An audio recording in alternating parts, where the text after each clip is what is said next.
Bonjour, bienvenue aux méditations quotidiennes pour les femmes. Aujourd'hui, créer à son image. Cette semaine, nous réfléchissons au message à transmettre aux jeunes tout en nous demandant s'il leur est possible de rester fidèles à Dieu au sein d'une société aussi corrompue et au milieu de laquelle ils doivent vivre.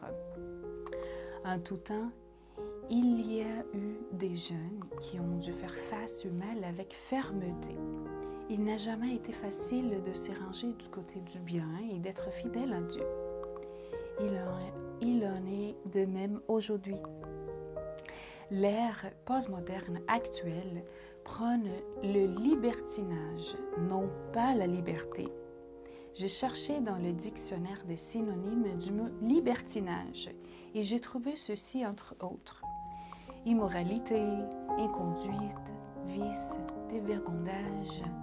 Tant qu'on cherche à présenter comme un style de vie fondé sur ses valeurs, les conséquences ne peuvent qu'être néfastes.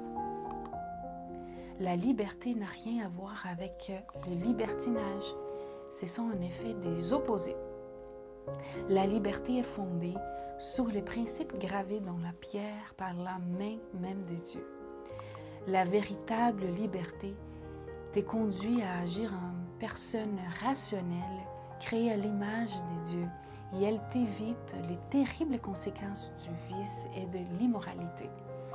En réfléchissant ainsi, nous pouvons poser plusieurs questions à l'adresse des jeunes qui se demandent « Pourquoi est-ce que mal est si tout le monde le fait ?»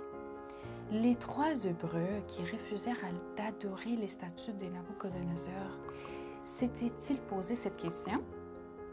Combien de jeunes succombèrent à la tentation sexuelle à l'époque de Joseph?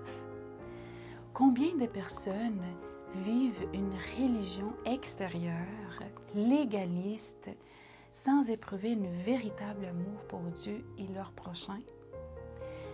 J'espère que mes jeunes auditeurs, en cherchant les réponses, trouveront les motivations nécessaires pour marcher dans la véritable liberté, celle qu'on trouve uniquement dans la loi d'un Dieu d'amour. Où en est ta foi? Te laisseras-tu guider par tes penchants, assujetti par une nature pécheresse, ou feras-tu briller les principes divins? Mon désir est que tu protèges cette conviction comme un trésor. J'ai été créé à l'image de Dieu et je veux toujours ressembler. Bonne journée dans le Seigneur et à demain.